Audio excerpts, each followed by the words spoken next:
Hello students, कैसे हैं आप सब। मैं कविता आईसीटी वर्चुअल क्लासेस में आपका स्वागत करती हूं और उम्मीद करती हूं आप सभी अच्छे होंगे और स्वस्थ होंगे।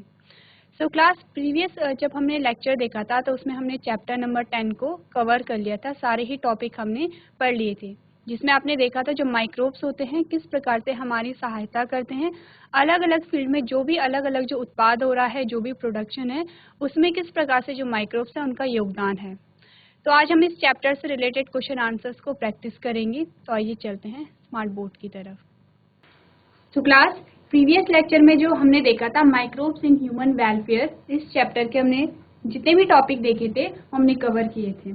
तो जब हम क्वेश्चन को प्रैक्टिस करेंगे तो आपका क्या होगा, रिवीजन होगा, साथ साथ जो भी आपका जो डाउट है वो भी हमारा क्लियर होता जाएगा। तो इसके साथ ही सबसे पहला जो हमारे पास क्वेश्चन आएगा, आपके पास एक स्टेटमेंट आएगी, कथन आपको दिया जाएगा और उसमें आपको बताना है कि कौन सा जो ऑप्शन है वो सही है।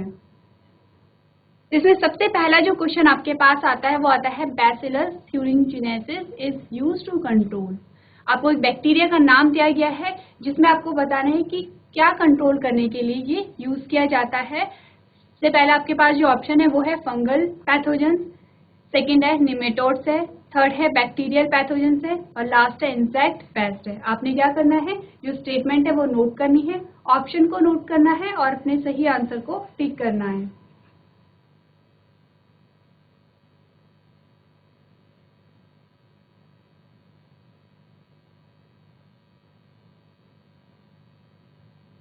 चलिए, तो हमारा जो क्वेश्चन नंबर 1 है उसका जो आंसर आएगा वो आएगा डी, यानी कि यहाँ पे जो बैसिलस थ्यूरिंजेंसिस है उसका यूज कहाँ पे हो रहा है, जो इंसेक्ट पेस्ट है उन्हें कंट्रोल करने के लिए यहाँ पे यूज हो रहा है। या आपने कब पढ़ा था, जब आपने देखा था जो पेस्ट होते हैं या फिर जो इंसेक्ट होते हैं उन्हें जब हम कंट्रोल करते हैं तो किस प्रकार के बैक्टीरिया का यूज कर रहे हैं, यहाँ पे बैसिलस थ्यूरिंजेंसिस का हम यहाँ पे यूज कर रहे हैं। तो क्वेश्चन नंबर 1 का जो आंसर होगा वो होगा डी। इसे आप अपनी कॉपी में नोट करेंगे। चलिए, नेक्स्ट जो हमारे पास क्वेश्चन आता है उसमें आपसे पूछा गया है propionibacterium produce large holes in Swiss cheese due to the. यहाँ पे आपके क्या बता दीजिए, तो प्रोपियोनी बैक्टीरियम एक बैक्टीरिया है जो हमने पढ़ा था, प्रोपियोनी बैक्टीरियम। ये क्या करता है, जो स्विस चीज होता है, चीज में बड़े बड़े होल्स को ये प्रोड्यूस करता है। बड़े बड़े जो होल देखते हो, जो छेद आप देखते हो चीज में, वो प्रोड्यूस करता है। तो यहाँ पे जो होल प्रोड्यूस हो रहे हैं, जो छेद प्रोड्यूस हो रहे हैं चीज में, उसका रीजन क्या है, तो ये आपको बताना है। आपके पास ऑप्शन है, सबसे पहला है process of oxidation of dough, second है formation of large amount of CO2, third है consumption of carbohydrates and last है ऑल ऑफ दीज। आपको बताना है कि यहाँ पे जो चीज में जो छेद प्रोड्यूस हो रहे हैं या फिर जो छेद बन रहे हैं, जो होल आपको दिखाई देते हैं, वो कौन बना रहा है। आपको सबसे पहले आपको यहाँ पे इंफॉर्मेशन दी गई है, क्या दी गई है, जो स्विस चीज होता है उसमें क्या होते हैं, लार्ज होल्स होते हैं, बड़े बड़े छेदों को आप देखते हो। अब ये जो होल्स होते हैं ये कौन कर रहा है, यहाँ पे आपको बैक्टीरिया का नाम दिया गया है। बैक्टीरिया का नाम क्या है, प्रोपियोनी बैक्टीरियम। तो आपको बताया गया है कि जो स्विस चीज में जो होल होते हैं वो बैक्टीरिया की प्रेजेंस के कारण होते हैं। अब आपको ये बताना है कि क्यों जो बैक्टीरिया यहाँ पे जो होल प्रोड्यूस कर रहा है वो क्यों कर रहा है, उसका क्या रीजन है। तो जब हमने पढ़ा था तो हमने जाना था कि यहाँ पे क्या हो रही है, यहाँ पे फर्मेंटेशन की प्रोसेस हो रही है। फर्मेंटेशन की प्रोसेस में क्या होता है, वहाँ पे अल्कोहल का प्रोडक्शन हो रहा था और CO2 का प्रोडक्शन हो रहा था। तो यहाँ पे हमारा ऑप्शन क्या आएगा, हमारा ऑप्शन आएगा बी, यानी कि formation of large amount of CO2। क्या हो रहा है, यहाँ पे CO2 का फॉर्मेशन हो रहा है। तो CO2 के फॉर्मेशन से क्या हुआ, हमने जब देखा था कि जो डो तैयार किया गया, जैसे कोई भी डो यहाँ पे तैयार किया जा रहा है उसमें क्या है, बैक्टीरिया है। बैक्टीरिया क्या करता है, फर्मेंटेशन करता है। फर्मेंटेशन आपको क्या बताया गया था, जो वहाँ पे स्टार्च है, जो शुगर है या जो स्टार्च है, उसका क्या हो रहा है, ब्रेक डाउन हो रहा है। जो ब्रेक डाउन से क्या होता है, जो हमारे पास एज अ रिजल्ट क्या बनता है, अल्कोहल बनता है और CO2 बनता है। जब वहाँ पे CO2 बनता है तो वो क्या करता है, एक तो वो जो डो था उसे फुला दे रहा था, क्योंकि जब गैस प्रोड्यूस होगी तो गैस अपने लिए जगह बनाती है। तो क्या हुआ, जो डो था वो फूल गया। उसके बाद क्या हुआ, जो गैस थी वो डो से बाहर निकल गई। तो जब ही वो बाहर निकली, जैसे ही वो बाहर निकली तो उसने क्या कर दिया, ये जो होल्स थे, जो छेद थे, वहाँ पे छेदों के द्वारा ये बाहर निकल गए। तो ये जो होल्स है यही बताते हैं कि यहाँ पे क्या हो रहा है, CO2 का प्रोडक्शन हो रहा है, प्लस जो गैस हो रही है वो निकल रही है। तो आंसर क्या होगा आपका? बी आपका आंसर होगा। तो आंसर आप अपनी कॉपी में नोट कर सकते हैं।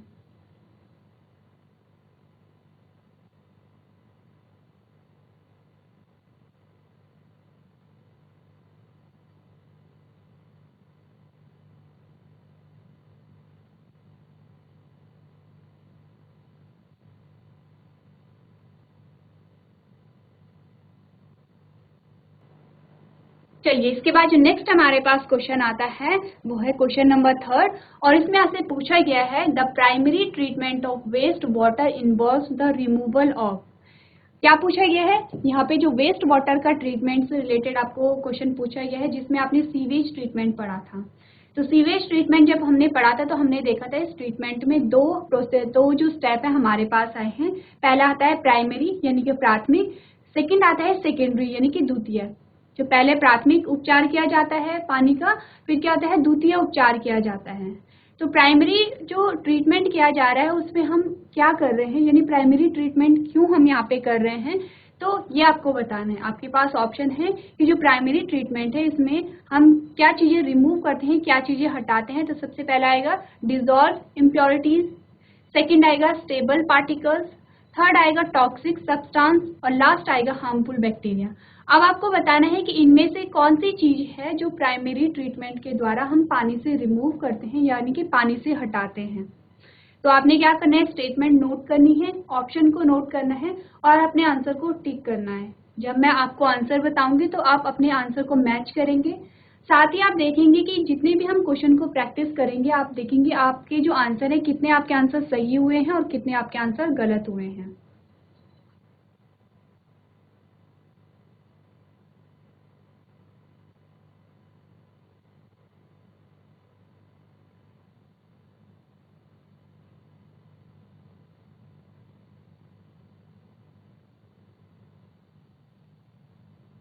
चलिए, तो क्वेश्चन नंबर 3 का जो हमारे पास आंसर आता है वो आता है बी। बी में क्या है, स्टेबल पार्टिकल। क्या आ रहा है यहाँ पे, जो प्राइमरी ट्रीटमेंट होता है तो वहां से हम क्या करते हैं, हमने प्राइमरी ट्रीटमेंट में भी यहाँ पे दो प्रोसेस की थी। सबसे पहले हमने फिल्ट्रेशन किया था, फिर सेडिमेंटेशन किया था। फिल्ट्रेशन में हमने क्या किया कि जो भी इम्प्योरिटीज थी जो तैर रही थी, तैरने वाला जो भी पानी में कूड़ा था उसे हमने क्या कर दिया, उसे हमने हटाया। तो यहाँ पे क्या है, जो स्टेबल पार्टिकल्स होते हैं, स्टेबल पार्टिकल्स को यानी कि जो तैरने वाला जो कूड़ा होता है उसे हटाया जाता है किसके थ्रू, प्राइमरी ट्रीटमेंट के थ्रू। अगर हम बात करें टॉक्सिक सब्सटेंस, हार्मफुल बैक्टीरिया या फिर डिजॉल्व इम्प्योरिटीज, इसको जब हम इसे हटाते हैं तो ये कब हटाते हैं, जब सेकेंडरी ट्रीटमेंट यहाँ पे होता है। तो ये जो आंसर है इसे आप अपनी कॉपी में नोट करेंगे।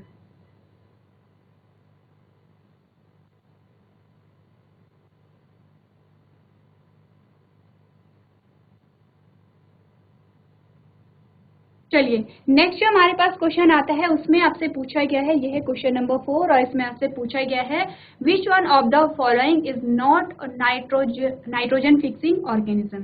यानी आपको बताना है कि इनमें से कौन सा ऐसा ऑर्गेनिज्म है जो नाइट्रोजन फिक्सिंग ऑर्गेनिज्म नहीं है, यानी कि जो नाइट्रोजन का फिक्सेशन नहीं करता है।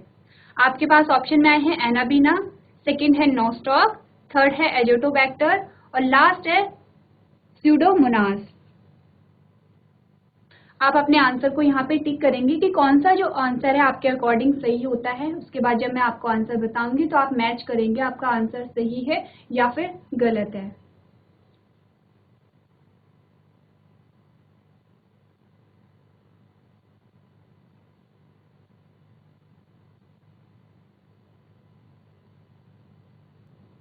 चलिए, तो आपका जो आंसर आता है वो आता है डी। डी में क्या है, डी में है स्यूडोमोनास।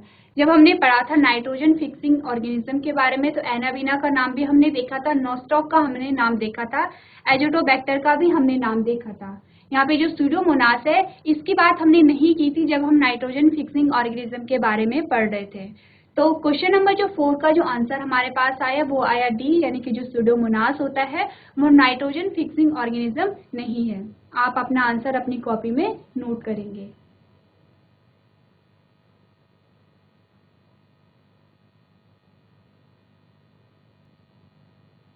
चलिए, इसके बाद जो नेक्स्ट हमारे पास क्वेश्चन आता है वो है क्वेश्चन नंबर 5, और इसमें आपसे पूछा गया है BOD of waste water is estimated by measuring the amount of, यानी कि हमें क्या करना है, अगर हम किसी पानी का अगर हमें बीओडी बताना है, बीओडी क्या है, बायोलॉजिकल ऑक्सीजन डिमांड। तो अगर हमें किसी पानी का, अगर आपके पास 1 लीटर पानी दिया जाता है और आपसे पूछा जाता है कि बताइए इसका बीओडी क्या है, तो हम कैसे, हम उसके जो बीओडी होता है, बायोलॉजिकल ऑक्सीजन डिमांड होता है, किस प्रकार से हम उसे ज्ञात करते हैं। तो आपके पास ऑप्शन है, सबसे पहला ए है, इसमें है टोटल ऑर्गेनिक मैटर, यानी कि टोटल ऑर्गेनिक मैटर के थ्रू हम ज्ञात करते हैं कि इसका बीओडी क्या है। सेकेंड हमारे पास आता है बायोडिग्रेडेबल ऑर्गेनिक मैटर, यानी बायोडिग्रेडेबल ऑर्गेनिक मैटर के द्वारा हम पता करते हैं कि उस पानी का जो बीओडी है वो कितना है। जो सी हमारे पास आता है वो आता है ऑक्सीजन इवोल्यूशन, और लास्ट हमारे पास आता है ऑक्सीजन कंजप्शन। तो आपको बताना है कि जो बीओडी हम ज्ञात करते हैं, किस प्रकार से हम बीओडी को ज्ञात करते हैं। बीओडी की फुल फॉर्म क्या है, बायोलॉजिकल ऑक्सीजन डिमांड।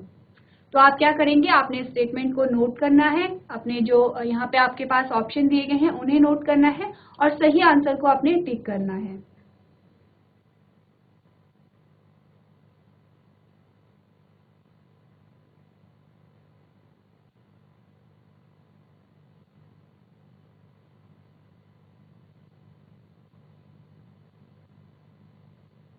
चलिए, तो आपका जो क्वेश्चन नंबर 5 का जो आंसर हमारे पास आता है वो आता है डी, यानी कि ऑक्सीजन कंजप्शन, यानी कि ऑक्सीजन कितनी यूज हो रही है वहां पे।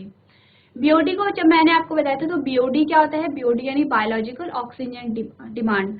तो हमने क्या करना है, आपने क्या किया, 1 लीटर पानी लिया और उसमें वो जो पानी था वो कैसा था, अशुद्ध पानी था, इम्प्योरिटीज बहुत सारी उसमें थी। तो यदि उस पानी को हमें शुद्ध करना है तो उसमें फिर उसमें जो ऑर्गेनिक मैटर होगा उसे हटाना पड़ेगा। अगर उसमें ऑर्गेनिक मैटर को हमें हटाना है तो उसमें कुछ बैक्टीरिया वहां पे यूज हो रहे थे, जो क्या कर रहे थे, ऑर्गेनिक मैटर को खा रहे थे और ऑर्गेनिक मैटर को पानी से रिमूव कर रहे थे। तो वहां पे जो बैक्टीरिया होते हैं उन्हें क्या होते हैं, उन्हें ऑक्सीजन की डिमांड होती है, रेस्पिरेशन यानी श्वसन के लिए वो ऑक्सीजन की उन्हें जरूरत होती है। तो जितना अधिक ऑर्गेनिक मैटर होगा उतने अधिक वहां पे क्या होंगे, बैक्टीरिया यूज होंगे, बैक्टीरिया उतनी अधिक बैक्टीरिया वहां पे प्रेजेंट होंगे, और जितने अधिक बैक्टीरिया वहां पे होंगे उतनी अधिक उन्हें ऑक्सीजन की क्या होगी, डिमांड होगी। तो यहाँ पे क्या आता है, जितना गंदा पानी होगा उतनी अधिक वहां पे बैक्टीरिया प्रेजेंट होंगे उस ऑर्गेनिक मैटर को खाने के लिए, और जितने अधिक बैक्टीरिया होंगे उतना ऑक्सीजन वो वहां पे क्या रहे हैं, कंज्यूम कर रहे हैं, उतना ऑक्सीजन को वो क्या वहां पे क्या कर रहे हैं, ले रहे हैं। तो यहाँ पे आपने क्या जाना, आपने जाना जितना गंदा पानी होगा उतना अधिक ऑक्सीजन उसे वहां पे चाहिए होगा, यानी कि जो बायोलॉजिकल ऑक्सीजन डिमांड होगी उतनी अधिक होगी। तो बायोलॉजिकल ऑक्सीजन जो डिमांड होती है, जैसे नाम ही इंडिकेट कर रहा है, बायोलॉजिकल ऑक्सीजन डिमांड, ऑक्सीजन की डिमांड है किसे, लिविंग ऑर्गेनिज्म को है, यानी बैक्टीरिया को क्या है यहाँ पे ऑक्सीजन की डिमांड है। क्यों, क्योंकि रेस्पिरेशन के लिए उसे वहां पे ऑक्सीजन चाहिए, और वो वहां पे प्रेजेंट क्यों है बैक्टीरिया, क्योंकि वो ऑर्गेनिक मैटर को खा रहा है। तो यानी किसी भी पानी का अगर हमें बीओडी को बताना है तो हम देखेंगे वहां पे ऑक्सीजन कितनी यूज हो रही है। अगर वहां पे ऑक्सीजन बहुत अधिक मात्रा में यूज हो रही है, इसका मतलब है कि पानी उतना ही पॉल्यूटेड है, उतना ही अशुद्ध है, उतना ही गंदा है। और यदि बीओडी बहुत कम है किसी पानी की, तो इसका मतलब क्या है कि वो पानी उतना ही प्योर है। यानी बीओडी का ज्यादा होना क्या बताता है, पानी की गंदगी को बताता है, पानी की इम्प्योरिटी को बताता है, और बीओडी का कम होना क्या बताता है, पानी की शुद्धता को बताता है, पानी की प्योरिटी को बताता है। तो आपका जो आंसर होगा वो क्या होगा, डी होगा, यानी ऑक्सीजन कंजप्शन के थ्रू हम पता लगाएंगे, ऑक्सीजन के कितनी यूज हो रही है उसके द्वारा हम पता लगाएंगे कि किसी पानी की बीओडी कितनी है। इसके बाद जो हमारे पास नेक्स्ट क्वेश्चन आता है उसमें आपसे पूछा गया है, which one of the following alcoholic drink is produce without distillation. अब जब हमने देखा था, हमने क्या देखा था कि जो माइक्रोब्स हो रहे हैं, माइक्रोब्स का यूज हमने इंडस्ट्रियल उसमें देखा था, इंडस्ट्रियल प्रोडक्शन में देखा था। इन इंडस्ट्री में जो भी प्रोडक्ट बन रहे हैं उसमें जो माइक्रोब्स होते हैं किस प्रकार से हमारी हेल्प करते हैं। तो 2 चीजें हमारे पास आई थी, सबसे पहले हमने अल्कोहल का प्रोडक्शन देखा था, सेकेंड हमने एंटीबायोटिक्स का प्रोडक्शन देखा था। तो जब हमने अल्कोहल के प्रोडक्शन की बात की थी तो हमने क्या कहा था, यहाँ पे 2 प्रोसेस इन्वॉल्व होती हैं, डिस्टिलेशन और नॉन डिस्टिलेशन हमारे पास यहाँ पे अल्कोहल आते हैं। तो डिस्टिलेशन की प्रोसेस हमने क्यों पढ़ी थी, क्योंकि हमने पढ़ा था कि जब भी अल्कोहल का प्रोडक्शन हो रहा है, ईस्ट क्या करता है, ईस्ट फर्मेंटेशन की प्रोसेस के द्वारा अल्कोहल का फॉर्मेशन कर रहे हैं। तो जब अल्कोहल 13% के आसपास वहाँ पे जमा हो जाती है तो क्या होते हैं, जो ईस्ट होते हैं वो मरने लग जाते हैं, उनकी डेथ होनी शुरू हो जाती है, क्योंकि वो जो अमाउंट है अल्कोहल का, ज़्यादा अमाउंट को वो टॉलरेट नहीं कर पाते हैं। तो जब 13% पे ही ईस्ट की मृत्यु होने लगती है तो फर्मेंटेशन की प्रोसेस वहाँ पे रुक जाएगी। इसका मतलब क्या होगा कि 13% ही अल्कोहल हमारे पास आती है। तो यदि अगर हमें अल्कोहल का अमाउंट बढ़ाना है, अल्कोहल का जो कंसंट्रेशन है उसे हमें इंक्रीज करना है, तो हम यहाँ पे डिस्टिलेशन की प्रोसेस को यहाँ पे यूज कर रहे थे। यानी कि डिस्टिलेशन के थ्रू जो हमारे पास जो अल्कोहल आएगा उसमें अल्कोहल की मात्रा क्या होगी, अधिक होगी। यानी अल्कोहल की मात्रा को बढ़ाने के लिए डिस्टिलेशन की प्रोसेस यहाँ पे हो रही थी। तो इसी के आधार पे हमें दो प्रकार के अल्कोहल मिले थे। एक तो मिले थे कि डिस्टिलेशन के थ्रू मिले थे, एक नॉन डिस्टिलेशन के थ्रू मिले थे। तो आपको यही बताना है कि इनमें से कौन सा जो प्रोडक्ट है वो डिस्टिलेशन के थ्रू हमारे पास आता है। आपने क्या करना है, आप स्टेटमेंट लिखेंगे, ऑप्शन लिखेंगे और अपने आंसर को टिक करेंगे।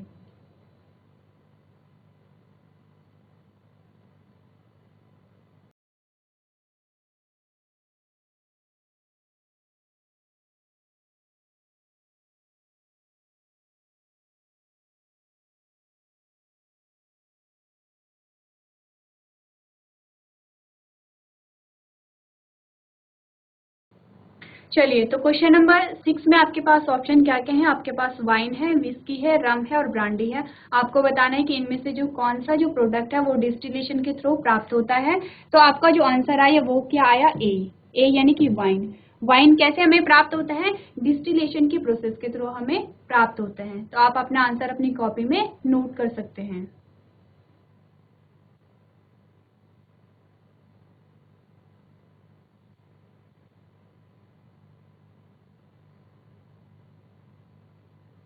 यहाँ पे क्वेश्चन में आपसे क्या पूछा गया है? विदाउट डिस्टिलेशन आपसे पूछा गया है। यहाँ पे डिस्टिलेशन आपसे नहीं पूछा गया है, विदाउट डिस्टिलेशन पूछा गया है।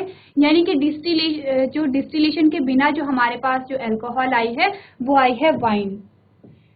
यानी कि यहाँ पे क्या हो रहा है, इसमें जो अल्कोहल का जो अमाउंट होगा वो क्या होगा, कम होगा। आप क्वेश्चन को फिर से पढ़ेंगे, आप पढ़ेंगे which one of the following alcohol drinks is produced without distillation, यानी बिना डिस्टिलेशन के जो हमारे पास अल्कोहल आ रही है वो क्या आ रही है, वाइन हमारे पास आ रही है। और अगर हम डिस्टिलेशन के थ्रू हमें प्राप्त जो अल्कोहल हमारे पास आई वो क्या क्या आएंगी, अगर हमने कहा डिस्टिलेशन के थ्रू, तो विस्की, रम और ब्रांडी, यानी ये जो तीनों ही चीजें होती है, विस्की, रम और ब्रांडी, ये किसके थ्रू हमारे पास आती है? ये आती है डिस्टिलेशन के थ्रू हमें प्राप्त होती हैं। तो आप जो अपना आंसर है उसे नोट करेंगे, साथ ही आप आंसर को भी पढ़ेंगे कि यहाँ पे क्या पूछा गया है, विदाउट डिस्टिलेशन पूछा गया है। यानी कि डिस्टिलेशन नहीं पूछा गया, सिर्फ विदाउट डिस्टिलेशन, बिना डिस्टिलेशन के थ्रू जो अल्कोहल हमारे पास आई वो है वाइन, और जो डिस्टिलेशन के थ्रू हमारे पास आती हैं वो आती हैं विस्की, रम और ब्रांडी। तो क्वेश्चन नंबर 6 का जो आंसर होगा वो क्या होगा, ए यहाँ पे होगा।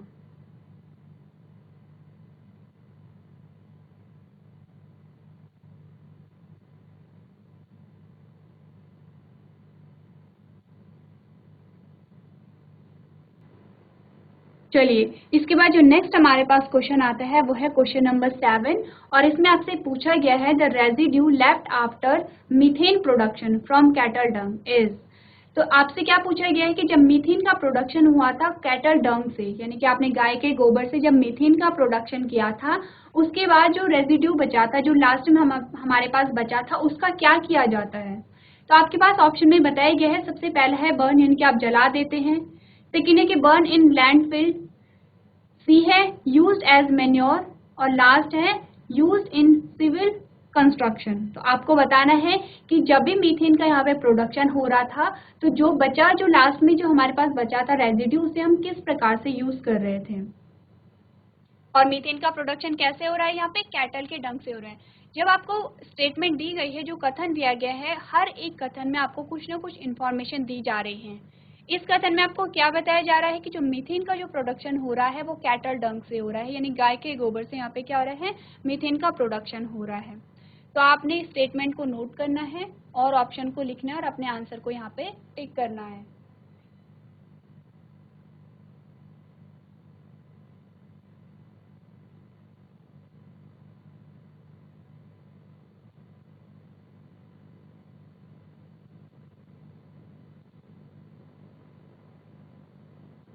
चलिए, तो आपके पास जो क्वेश्चन नंबर 7 का जो आंसर आया वो आया सी। सी यानी कि यूज्ड एज मैन्योर। जो भी उसके बाद हमारे पास प्रोडक्ट बच रहा था, जब मीथेन का प्रोडक्शन हो रहा था, जो भी हमारे पास जो प्रोडक्ट बच रहा था उसे हमने खाद के रूप में यूज किया था। क्या हुआ था, जब हमने मीथेन का प्रोडक्शन किस प्रकार से किया था, जो कैटल डंक है, जो गाय का गोबर है, गाय के गोबर और पानी का घोल बना दिया गया था। फिर जो जमीन में गड्ढा खोदा गया था और वहां पे जो कैटल का जो डंक है वहां पे उसे रख दिया गया था। कुछ टाइम बाद क्या हुआ था, कुछ टाइम बाद कुछ बैक्टीरिया थे, उन्होंने क्या हुआ, वहां पे जो सेल्यूलोज था, सेल्यूलोज का वहां पे डाइजेशन किया और उसके थ्रू यहाँ पे क्या हो रहा था, मीथेन गैस बन रही थी। मीथेन गैस को हमने फिर अलग अलग उसके यूज किए थे और जो भी हमारे पास प्रोडक्ट बचा था उसे हमने कैसे यूज किया, खाद के रूप में प्रयोग किया। तो क्वेश्चन नंबर 7 का जो आंसर हमारे पास आया वो आया सी।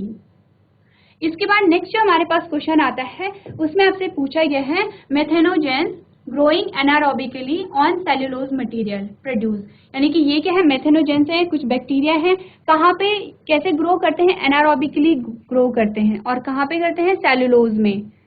तो ये क्या प्रोड्यूस करते हैं, यहाँ पे आपको बताया गया है कि जो मेथेनोजेंस हैं वो एनारोबिकली ग्रो करते हैं। एनारोबिकली यानी कि वहाँ इन्हें ऑक्सीजन की डिमांड नहीं होती है। जो एरोबिक बैक्टीरिया होंगे उन्हें श्वसन के लिए ऑक्सीजन की डिमांड होगी, ऑक्सीजन की आवश्यकता होगी। जो एनारोबिक बैक्टीरिया होंगे उन्हें श्वसन के लिए ऑक्सीजन की आवश्यकता नहीं होती है। तो सेल्यूलोज मटेरियल में क्या होते हैं, मेथेनोजेंस होते हैं। तो ये मेथेनोजेंस क्या प्रोड्यूस करते हैं, यहाँ पे आपके पास ऑप्शन है, सबसे पहला है मीथेन गैस, सेकंड है मीथेन एंड कार्बन डाइऑक्साइड है, सी है मीथेन एंड हाइड्रोजन है और डी यानी कि लास्ट में आपको दिए गए मीथेन है, कार्बन डाइऑक्साइड है और हाइड्रोजन है। अब आपको बताना है कि जो मेथेनोजेंस होते हैं जो कि सेल्यूलोज में प्रेजेंट होते हैं वो किस चीज का प्रोडक्शन यहाँ पे करते हैं। तो आपने अपना आंसर टिक करना है।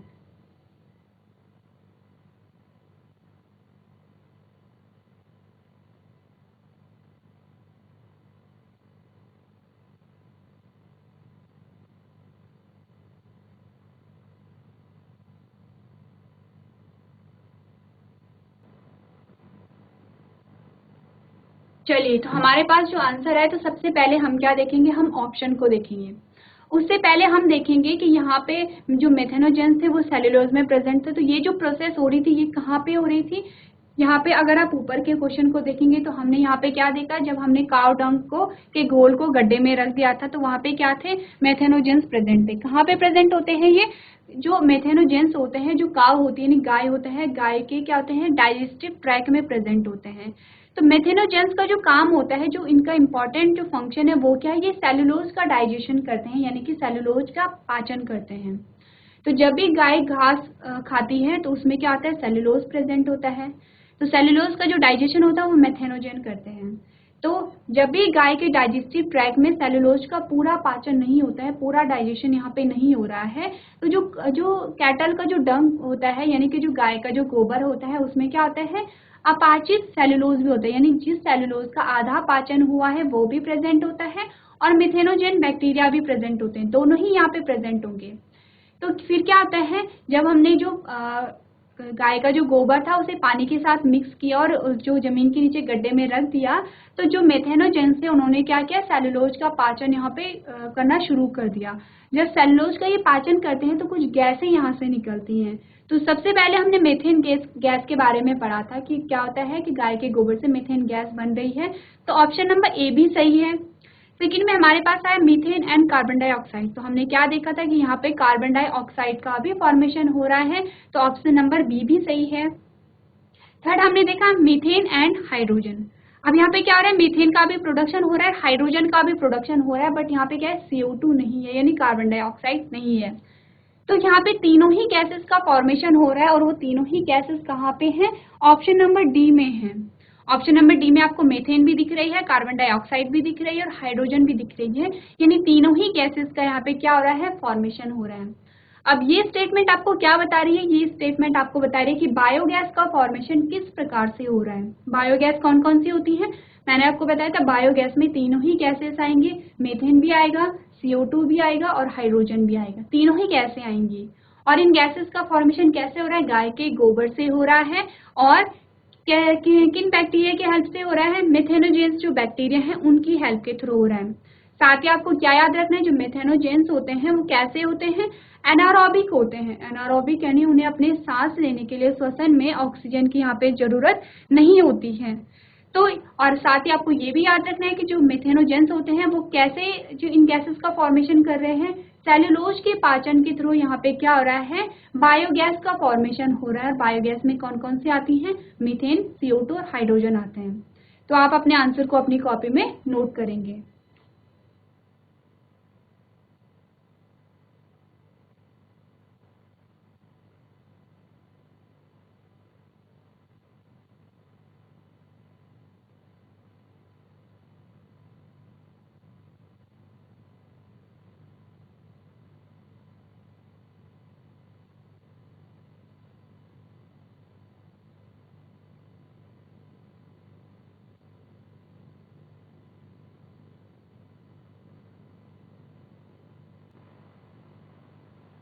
चलिए, इसके बाद जो नेक्स्ट हमारे पास क्वेश्चन आता है वो है क्वेश्चन नंबर 9, जिसमें आपसे पूछा गया है cyanobacteria are used as biofertilizer because they, यानी कि आपको ये जो स्टेटमेंट है ये क्या बता रही है, जो साइनोबैक्टीरिया होते हैं उन्हें हम as a biofertilizers use करते हैं। अब क्यों करते हैं, किस प्रॉपर्टी, इनमें कौन सी प्रॉपर्टी है, कौन सा ऐसा गुण है कि इन्हें हम as a biofertilizers use कर रहे हैं। इससे पहले हम क्या जानेंगे, हम जानेंगे बायो फर्टिलाइजर्स क्या होते हैं। तो हमने क्या जाना था कि सबसे पहले हम फर्टिलाइजर्स के बारे में जानेंगे। फर्टिलाइजर्स क्या होते हैं, जो कि मिट्टी की उर्वरकता को बढ़ाते हैं, मिट्टी की फर्टिलिटी को बढ़ाते हैं। अब मिट्टी की फर्टिलिटी बढ़ाने से क्या होगा कि जब भी मिट्टी की उर्वरकता बढ़ेगी, यानी कि जो मिट्टी होते हैं और मिट्टी में पोषक तत्वों की मात्रा जब बढ़ेगी तो उसमें क्या होगा, फिर पैदावार अच्छी होगी, प्रोडक्शन अच्छा होगा। यानी मिट्टी में अलग अलग प्रकार के पोषक तत्व सम्मिलित होंगे जो कि किसी प्लांट की ग्रोथ के लिए इम्पॉर्टेंट है, पौधे की ग्रोथ के लिए इम्पॉर्टेंट है। तो जितने अधिक न्यूट्रिएंट होंगे, जितनी अधिक पोषक तत्व होंगे, उतनी अच्छी पैदावार होगी, जितनी अच्छी पैदावार होगी उतना ही अच्छा हमें क्या मिलेगा, उत्पाद मिलेगा, प्रोडक्ट मिलेगा। तो जो चीजें मिट्टी की उर्वरकता को बढ़ाती हैं उन्हें हम क्या कहते हैं, फर्टिलाइजर्स कहते हैं।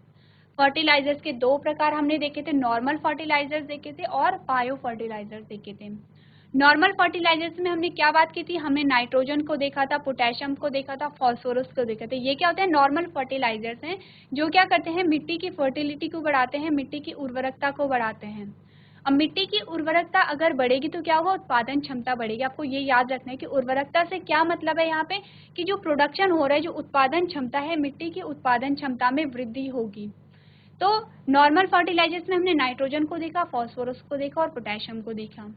अगर हम बायो फर्टिलाइजर्स की बात करें तो यहाँ पे आपने देखा जो ये जो वर्ड बना है बायो फर्टिलाइजर, कितने वर्ड से बना है, दो शब्दों से मिलकर बना है, बायो प्लस फर्टिलाइजर्स। यहाँ पे फर्टिलाइजर्स होंगे जो कि मिट्टी की उर्वरकता को बढ़ा रहे हैं, पर कैसे होंगे, लिविंग होंगे, यानी लिविंग ऑर्गेनिज्म के द्वारा, जो जीवित जो जीव है उनके द्वारा जो मिट्टी की जो उर्वरकता है, मिट्टी की जो फर्टिलिटी है वो इंक्रीज हो रही है। तो उन्हें हमने क्या कहा, बायो फर्टिलाइजर्स कहा। अब यहाँ पे क्या है, एक बायो फर्टिलाइजर्स का नाम आपको दिया गया है, उसका नाम है साइनोबैक्टीरिया। आपको क्या दिया गया है, एक बायो फर्टिलाइजर्स का यहाँ पे एग्जाम्पल दिया गया है जिसका नाम है साइनोबैक्टीरिया। अब हम साइनोबैक्टीरिया को बायो फर्टिलाइजर्स के रूप में क्यों यहाँ पे यूज करते हैं, तो ये आपको बताना है। आपके पास ऑप्शन है, सबसे पहला है ए, कि जो साइनोबैक्टीरिया होते हैं, साइनोबैक्टीरिया आर फोटोसिंथेटिक, ये फोटोसिंथेटिक होते हैं, यानी प्रकाश संश्लेषण की प्रक्रिया इनमें होती है, इसलिए हम इन्हें as a biofertilizers use कर रहे हैं। सेकेंड आपके पास दिया गया है ग्रो इजिली एनीवेयर, यानी कि ये इजिली बहुत आसानी से कहीं भी ग्रो कर जाते हैं, कहीं भी वृद्धि हो जाती है, इसीलिए हम इन्हें बायो फर्टिलाइजर्स के रूप में यूज कर रहे हैं। सी आपके पास आता है हैव म्यूसिलेज, और जो लास्ट आता है वो आता है फिक्स एटमॉस्फेरिक नाइट्रोजन, यानी कि ये जो एटमॉस्फेरिक नाइट्रोजन है उसे फिक्स करते हैं। तो आप अपना जो आंसर है उसे टिक करेंगे। जब आपने पढ़ा था कि यहाँ पे जो फर्टिलाइजर्स के बारे में आपने पढ़ा था तो आपने जाना था कि कौन कौन से जो बैक्टीरिया होते हैं किस प्रकार से जो मिट्टी की यानी सॉइल की फर्टिलिटी को इंक्रीज कर रहे हैं। तो आप ये जो स्टेटमेंट है उसे लिखेंगे, अपने ऑप्शन को नोट करेंगे और सही आंसर को टिक करेंगे।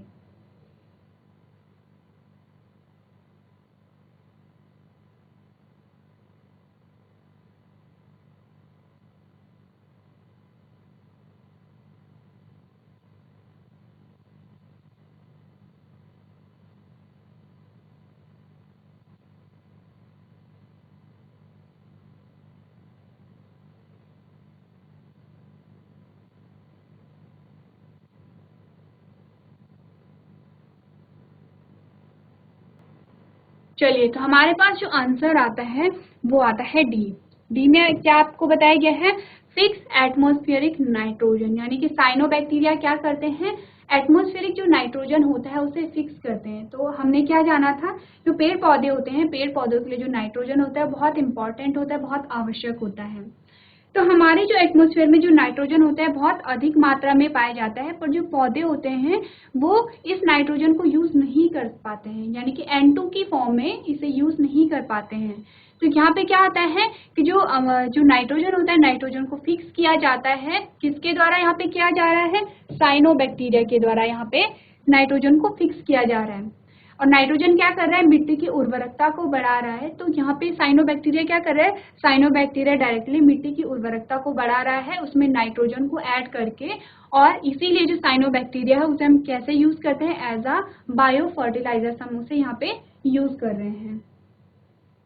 इसके बाद जो नेक्स्ट हमारे पास क्वेश्चन आता है, दैट इज क्वेश्चन नंबर 10। इसमें आपसे पूछा गया है, nitrogen fixation in root nodules as Alnus is brought about by, यानी कि यहाँ पे क्या हो रहा है, जो नाइट्रोजन की फिक्सेशन हो रही है रूट नोड्यूल्स में, किसके द्वारा हो रही है, जो एल्नस के द्वारा हो रही है, वो किसके द्वारा, यहाँ पे आपको बताना है कि किस बैक्टीरिया के द्वारा यहाँ पे क्या हो रहा है, नाइट्रोजन की फिक्सेशन हो रही है। तो यहाँ पे आपके पास ऑप्शन है, ऑप्शन नंबर ए है आपके पास फ्रैंकिया, सेकेंड है आपके पास एजोस्पाइरलम, सी है आपके पास नोस्टॉक और लास्ट है राइजोबियम। तो आपने क्या करना है, अपने आंसर को आपने टिक करना है।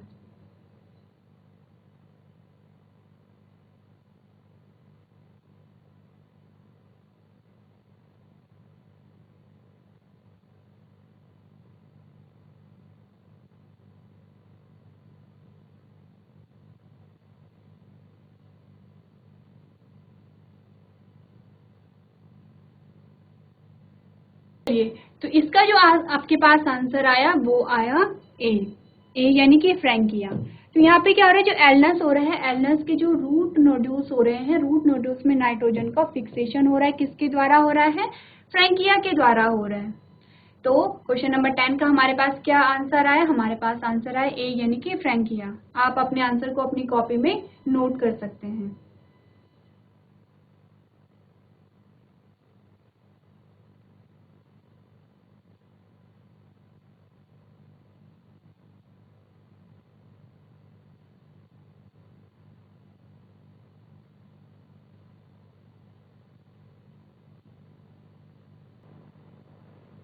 चलिए, इसके बाद जो नेक्स्ट हमारे पास आता है, अब आपने क्या करना है, फिल इन द ब्लैंक्स करने हैं, यानी कि आपको एक स्टेटमेंट दी गई होगी, वहां पे क्या होगा, वहां पे खाली स्थान होगा, रिक्त स्थान होगा, और आपने उपयुक्त शब्द का प्रयोग करके उस जो स्टेटमेंट को आपने पूरा करना है। तो सबसे पहला जो हमारे पास आता है, आपके पास आता है, Alexander Fleming, Ernst Chain and dash were awarded Nobel prize for the discovery of penicillin. आपको क्या बताया जा रहा है, दो साइंटिस्ट के आपको नाम बताए गए हैं, अलेक्जेंडर फ्लेमिंग का और चेन का आपको नाम बताया गया है। इन्हें क्या मिला था, नोबेल प्राइज मिला था, नोबेल पुरस्कार मिला था। और क्यों मिला था, पेनिसिलिन की डिस्कवरी के लिए। तो जब हमने पेनिसिलिन, यानी कि जब हमने एंटीबायोटिक्स के बारे में पढ़ा था, तो हमने क्या देखा था, जो पेनिसिलिन है, सबसे पहली जो एंटीबायोटिक्स है वो पेनिसिलिन है। और इसकी डिस्कवरी के लिए 3 साइंटिस्ट को यहाँ पे क्या मिला था, नोबेल प्राइज मिला था। तो 2 जो साइंटिस्ट है उनके नाम आपको दिए गए हैं, जो थर्ड जो साइंटिस्ट है उसका नाम आपको यहाँ पे फिल करना है। तो उससे पहले ये जो स्टेटमेंट है ये आपको कुछ जानकारी दे रही है, क्या जानकारी दे रही है कि यहाँ पे क्या हो रहा है, जो पेनिसिलिन है, पेनिसिलिन की डिस्कवरी किस किसने यहाँ पे की है, और 2 आपको साइंटिस्ट के नाम दिए गए हैं, और इन्हें क्या मिला था, नोबेल प्राइज मिला था। साथ ही आपको क्या याद रखना है कि सबसे पहली जो एंटीबायोटिक्स है वो क्या है, पेनिसिलिन है। तो आप यहाँ पे जो रिक्त स्थान है उसे आप यहाँ पे फिल करेंगे।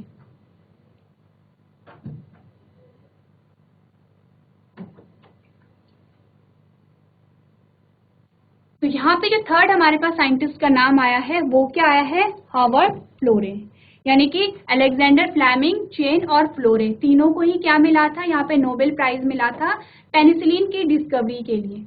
जिसमें हमने क्या देखा था कि जो पेनिसिलिन को सबसे पहले डिस्कवर किसने किया था, अलेक्जेंडर फ्लेमिंग ने किया था।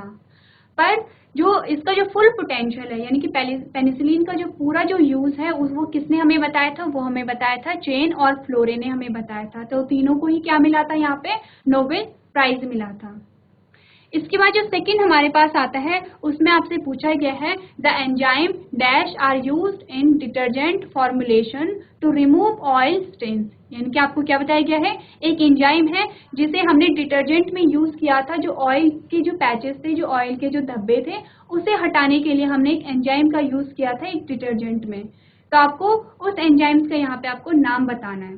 तो आप ये जो स्टेटमेंट है इसे नोट करेंगे और जो खाली स्थान है उसे आप फिल करेंगे।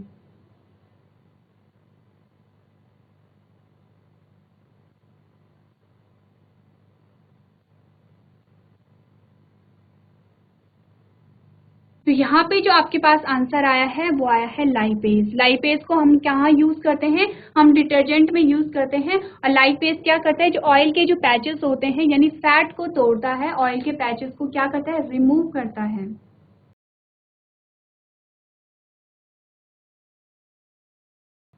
उसके बाद नेक्स्ट जो हमारे पास आता है उसमें आपसे पूछा गया है treatment of sewage water is done by dash microbes naturally present in the sewage. तो इसका जो हमारे पास आंसर आया है वो आया है हेटेरोट्रॉपिक। कौन सा बैक्टीरिया है, किस प्रकार का माइक्रोब है, हेटेरोट्रॉपिक है, यानी कि परपोषी है, अपने पोषण के लिए दूसरों पे क्या करता है, डिपेंड रहता है। इसके बाद नेक्स्ट जो हमारे पास लाइन आई है वो आई है filtration and dash are used in primary treatment of sewage, यानी जब सीवेज का जो प्राइमरी ट्रीटमेंट हो रहा है उसमें दो प्रोसेस हमने पढ़ी थी, पहला फिल्ट्रेशन होता है, सेकेंड क्या हो रहा है, सेडिमेंटेशन हो रहा है। तो इसका जो आंसर आया वो क्या आया, सेडिमेंटेशन। दोनों ही प्रोसेस कहाँ पे पाई जाती है, जो प्राइमरी जो ट्रीटमेंट हो रहा है, प्राइमरी ट्रीटमेंट में सबसे पहले क्या होगा, फिल्ट्रेशन होगा और सेकेंड क्या होगा, यहाँ पे सेडिमेंटेशन होगा।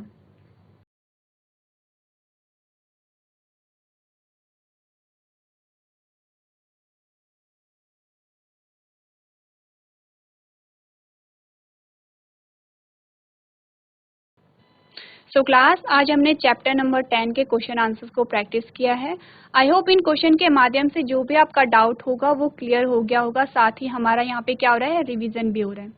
तो आज के सेशन में हम इतना ही करेंगे, अगली क्लास में हम कुछ और क्वेश्चन आंसर्स को डिस्कस करेंगे। तो अभी तक क्लास में बने रहने के लिए आपका धन्यवाद।